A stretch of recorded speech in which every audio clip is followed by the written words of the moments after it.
இது சம்பவம் தரமான சம்பவம். ஆமாம் கைஸ், பிக் பாஸ் சீசன் 9 இன்றைக்கான ப்ரமோ 2 வந்துருச்சு. இந்த ப்ரமோ வந்து செம மாசாக இருக்குது, பார்க்குற போது வேறு லெவலாக இருக்குது. என்னன்னா, பார்வதி நம்மளோட கனியக்கா செம்ம சண்டை செம்ம சம்பவம்னு நடத்திட்டாங்க. அதாவது பார்வதி வந்து என்ன செய்கிறாங்கன்னா, கிச்சன் உள்ளுக்கு வந்து போயிட்டு வாண்டடாக வந்து அந்த டேபிள் மேலே உட்காந்துட்டாங்க. இத்தனை நாள் பேசாத கனியக்கா எல்லாருமே வெயிட் பண்ணிக்கிட்டு இருந்தாங்க. கனியக்காவுக்கு வந்து நிறைய சப்போர்ட்டும் இருக்குது. வெளியில் வந்து நிறைய பேர் வந்து கனியக்காவுக்கு சப்போர்ட் பண்ணுறாங்க.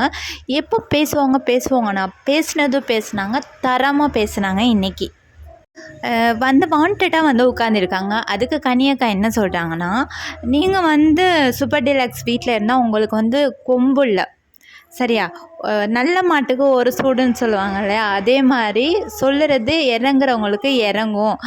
நீங்கள் வந்து எது செஞ்சாலுமே வந்து உங்களுக்குன்னு எடுத்துக்கிறீங்க. யாராவது தட்டி கேட்டால் என்னை வந்து எல்லோரும் கோர்னர் பண்ணுறாங்க அப்படின்ட்டு ஒரு பொய்யான ஒரு பழியை போடுறீங்க. எல்லாத்துக்கும் வாயை மூடிக்கிட்டு எங்களால் இருக்க முடியாது தரமான ஒரு சம்பவத்தை வந்து பார்வதிக்கு கொடுத்துட்டாங்க. பார்வதி விட்டு முகத்தை பார்த்தீங்கன்னா திக்கி திணறி அடுத்த வார்த்தை பேச முடியாமல் அப்படியே சைலண்டாக உட்காந்துட்டாங்க. இந்த ப்ரோமோ வந்து பார்க்க நல்லாயிருக்கு. இதை பற்றின உங்களோட கருத்தை மறக்காமல் கமெண்ட் பண்ணுங்கள். கனி அக்காவுக்கு யார் சப்போர்ட் பண்ணுறீங்கிறதையும் கமெண்ட் பண்ணிடுங்க. By guys.